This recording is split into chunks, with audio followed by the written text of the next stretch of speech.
have you had any good auditions that you could talk about? Or I was, I don't know if people know this, but I was like one of the front runners or one of the, for Anita in West Side Story. So I got to meet Steven Spielberg multiple times, which was just... What? All right, what's going on? It's Mike Adam. This is your Audacy check-in. I have Sofia Carson with me. Hey, Mike. So many things to celebrate. The new movie, Purple Hearts. You star in there with Nick Galitzine. Yes. And he was in Cinderella. With Camila. Yeah. And you were in A Cinderella Story. You're right. I feel like that means something. I guess so. You're right. He was Prince Charming and I was Cinderella, but in different movies. Right. Yeah. I don't know what that means. You just have great chemistry with him. Thank you should do a song with Camila or something. Or both. Yeah. Yeah. So tell me about this role you play, Cassie. It seems to be pretty different from other roles you've had. Yeah. Cassie in Purple Hearts has definitely been my greatest challenge as an actor. And it was really exciting because I was able to not only come on board the project as an actor, but also as executive producer and writing the soundtrack as well. So it's been 5 years in the making and I've poured my heart and soul into it. And Cassie is this just badass, fearless, really brave young woman who is defined by no man, by no institution, and to be saved by no one but herself. And she's fueled by her passion for justice. And she goes on this kind of unexpected, deeply emotional and unique love story that changes her and changes my co-star Luke very much. Did you prepare for this role any differently? I saw some fans saying some cool stuff like, oh, I wonder if she talked with any military families or anything like that to prepare for the role. We did all of that. We did, what was most important for us with this film and with this story, because it was based on or inspired by true stories of contract marriages in the military that take place because people are in desperate need of money or health insurance. And so we wanted to make sure that everything was treated with complete and utter honesty and just real and honest truth. And so I studied, I did a lot of research on what it means to be, for instance, a type 1 diabetic, because Cassie's a type 1 diabetic, which makes us so proud because they're very underrepresented in film. And so every aspect of what the daily life entails, immigration, the immigrant experience in San Diego, military experience in San Diego, military families. I know that Nick also spoke to a lot of people at Camp Pendleton. He had like a military advisor. So yes, we tried to be as specific and as true to these stories as possible. Awesome. Your acting world and music world really merged together. They collided in this movie. Is that when you're the happiest? That's a great question. I mean, I was definitely the happiest. I was so happy shooting this movie. So I guess, yes, it's a beautiful thing because I get to do everything that I love so much and express myself in such a beautiful way. And yeah, I really, shooting this movie and writing the soundtrack and bringing it to life was one of the most beautiful experiences of my life. So cool. So you did Feel the Beat for Netflix. You did this movie. I kind of feel like you're their new golden child right now. I hope so. I would love that. Are there more Netflix projects on the way? Maybe. I hope so. I would love to. It's been really such an honor to be a part of the Netflix family and to work with their team. And it was also my first time working with them behind the scenes in this film, and to have their support and their vision and their passion for this project has been just incredible. And it's always surreal. I remember when Feel the Beat came out and I opened Netflix and I saw it as the number one movie in America. And I was like, oh my God, like this is so crazy. You don't dream about those things. I don't know how to describe it. It was so beautiful and surprising. And then recently I was just watching Netflix before bed, and then the preview for Purple Hearts came up and I was like, is this just on my TV or is this like on everyone's TV? I just pictured the Leo DiCaprio meme where he's like pointing at the, you're like, that's me. I was like, Mom, yeah. that's me. So what are you currently watching on Netflix? That's a great question. So I've been spending a lot of time with the Netflix team recently. So we've been talking about that. I just watched Stranger Things. Obviously, the last season was just mind-blowing and incredible. I loved Persuasion, the last Jane Austen film on Netflix. I'm a big Gilmore Girls girl. That's kind of like my comfort show. So that's kind of it. Do you have a favorite Stranger Things character? I think in this season, Sadie Sink's character. Okay. Actually, no. my all-time favorite is Gaten Matazaro. I think he's wonderful, an icon. I love him.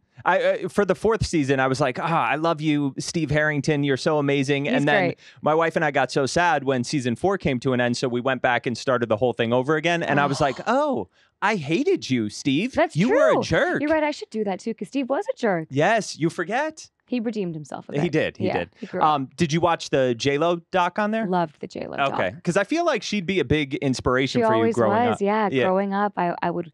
J-Lo had a concert that she did in Puerto Rico, over a decade ago, and I had the DVD of the concert, and I would watch it after school, and I would dream of one day being able to do something like that. And I've always admired her because she's also an actor, a producer, a mogul, a singer, songwriter, Latina, multifaceted, absolutely, yeah, philanthropist. Sure. So yeah, absolutely, that's great. Some of the stuff she was saying there was just like amazing. She was like, I felt like I've been fighting to prove that I belong here my entire career. And it's crazy because she has such longevity and accolades. People, correct, more iconic or more successful than Jennifer Lopez. And just because she's a woman and she's Hispanic, she had to keep fighting for respect. Wild. Yeah. I know another one of your big inspirations is Taylor Swift. Yeah. From a songwriting standpoint, just artist, arc, everything. She only recently started to use her platform for any kind of like political agenda. I know that's something you've struggled with in the past. How do you feel about that in 2022? I feel like, I've always believed that using my voice is my duty.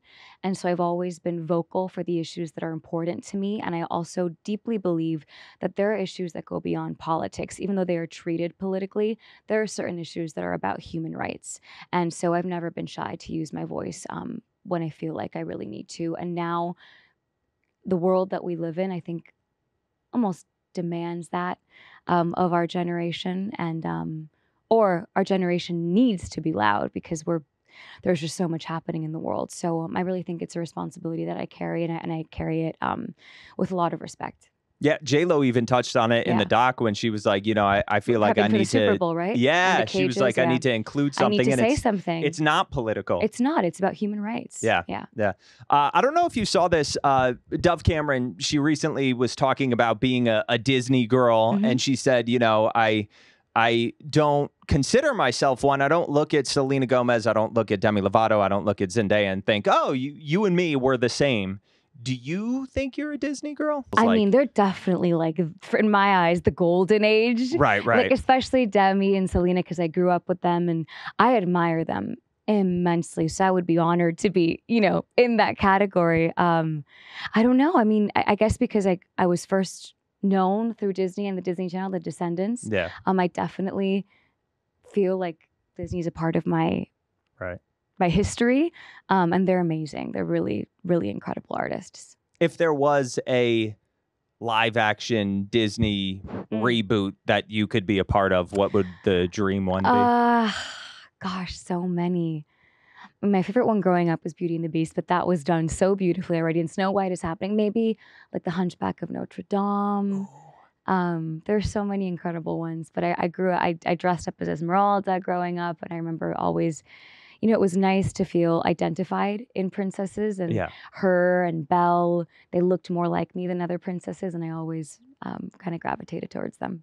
Lizzo was talking about, I guess she auditioned for The Little Mermaid. She auditioned for Ursula. Oh, yeah. Have you had any good auditions that you could talk about? Or I had, I was, I don't know if people know this, but I was like one of the front runners, or for Anita in West Side Story. So I got to meet Steven Spielberg multiple times, which was just surreal. It was a couple of years ago, maybe 2018, and I auditioned for, I think, first Maria, and then they called me back for Anita.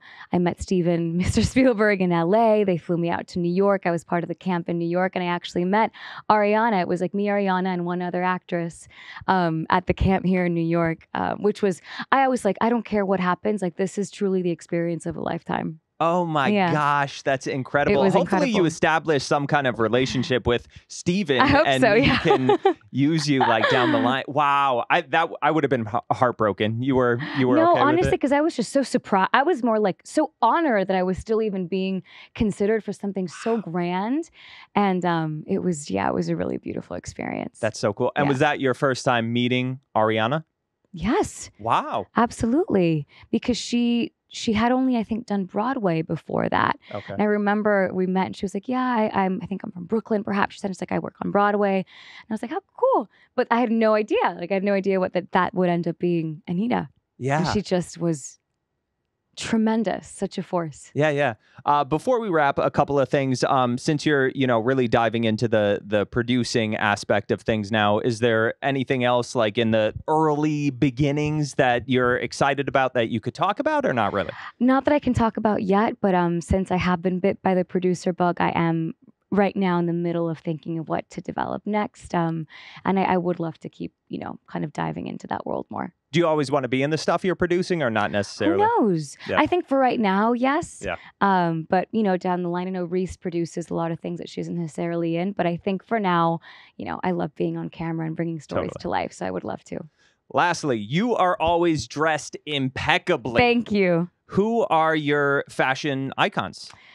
Audrey's always been like my go-to fashion icon because she's just the epitome of elegance and grace and timeless. So I kind of gravitate towards pieces that are a bit more timeless, but with a modern edge occasionally. Yes. Yeah. Any current people? Yes, I love Elle Fanning. I think she can do no wrong. I love Elle Fanning. I love Dakota Johnson, Angelina. I think those are my faves. Cool. Yeah. Cool.